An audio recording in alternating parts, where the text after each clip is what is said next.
Welcome back to part 2 of Legends in 20 Tech Sales Power Sessions with Suganthi Shivkumar.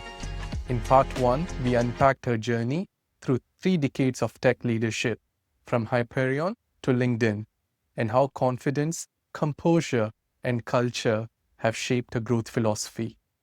In this next segment, we go a little bit deeper. Suganthi opens up about the career-defining moments that shaped her leadership, the decisions that changed how she leads, and the principles she continues to live by. Let's dive in. Suganthi, you've shared so many framework and lessons, but I would love to shift gears now, right? When you look back over your career, were there any defining moments that changed how you led or how you saw success? Definitely. I think we learn a lot from our failures. I would argue sometimes even more than from our successes, right? And when I mean failures, it's not just about losing a deal or anything. There are some career re-navigation moments. We all went through COVID where we had seen unprecedented, layoffs and reorganizations or the need to run lean teams. So those have been very defining. On a personal front, I've also had some extremely important personal events, like when my younger daughter actually had a very unexpected accident and she had to have multiple surgeries. And I had to take a step back and decide what was important. And there was no question in my mind that I had to be home more for her, homeschool her, and make sure her journey to recovery was smooth. I had to then step out of the corporate world, and that's when I embraced coaching and helping others. So when I went back into the workforce, I was, I would dare say, a much better manager and leader because of these setbacks, but how I actually leveraged that opportunity to hone my skills as a coach, right? So I think moments like this, life happens when you think you've got everything planned out, right? And so they've happened to me as well, but I've embraced those and I've bounced back. And yeah, I think we all will have our share of stories on this front. That's powerful. Was there a particular decision or inflection point where you felt your leadership really evolved? When you pause, there is power in that pause. So when I had to pause and embrace a different skill and then go back into my leadership role, I really saw it through different lenses. So while previously I was very numbers driven, I knew how to take my team from here to there, the GTM pyramids, the accounts, the account planning, the opportunity reviews, the cadences. I became a much more holistic leader because of my experiences, and it pivoted my leadership style to become that situational leader that I was teaching other leaders about. You know, I became a leader, task to task, person to person. It was a very personalized relationship that I had with every team member, whether it was a case of motivating them, retaining them, or creating high performance opportunities for them, or how to sustain. You can take someone from lethargy to high performance, but it's not over. You have to keep them at that high performance zone. How do I do that? Because these people need a very different sort of leadership style to keep them there. Yeah, they don't need motivation to learn new skills and all. They've got it all. They're experts.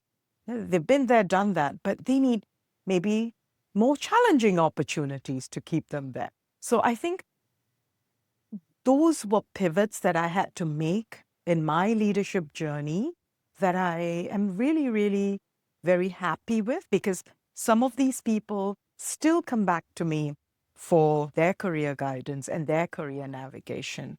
And I always tell them it's a very personal journey, but I'm happy to facilitate you thinking more deeply and reflecting more deeply upon it. But the answers are within you.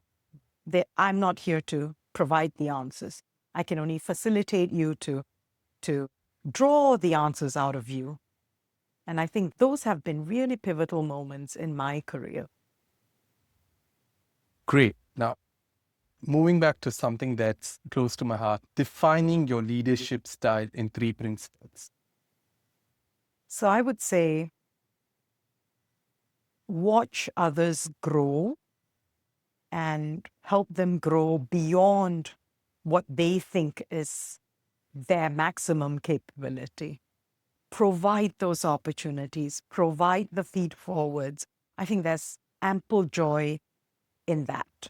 And even if they grow beyond what you've grown into, that's even better, right? As a leader would always want to see everybody on their team prosper and probably even replace them.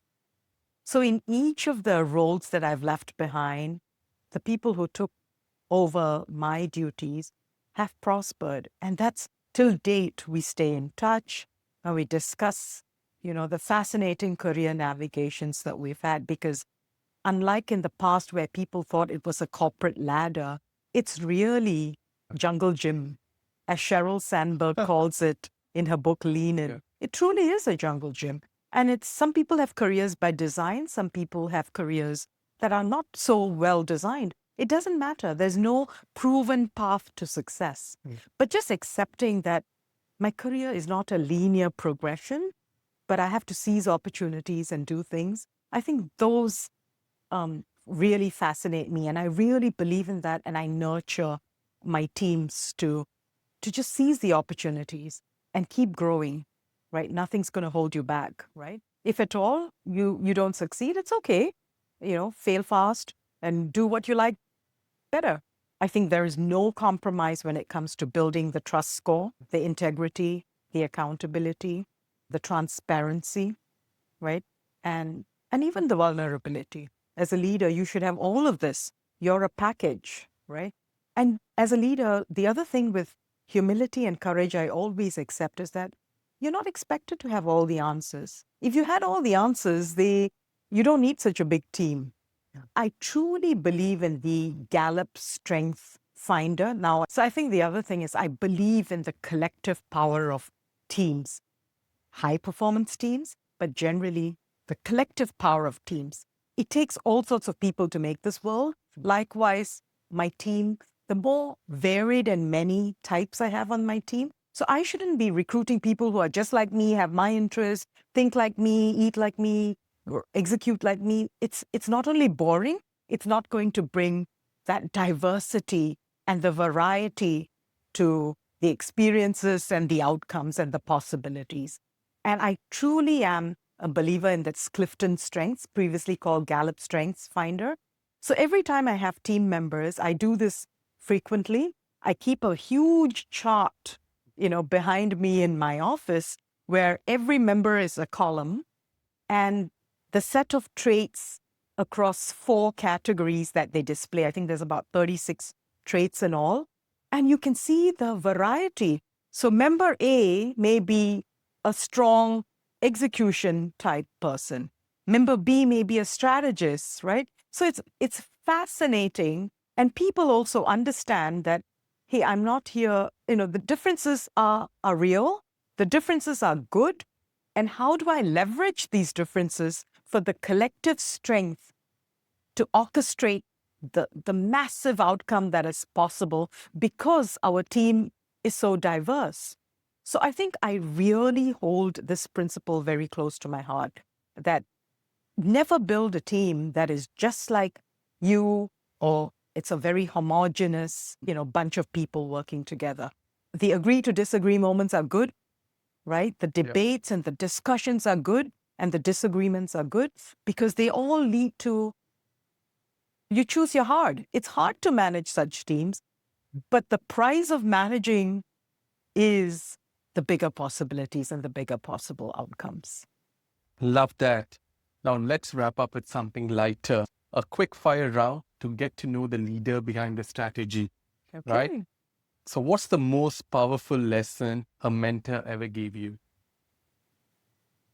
Okay, interesting. So I think it would be ask and ask and ask questions till you're not afraid that the answers are going to change your mind. So as a leader, believe that others may give you a new pair of lenses to look at the world through, and that may be a more beautiful view.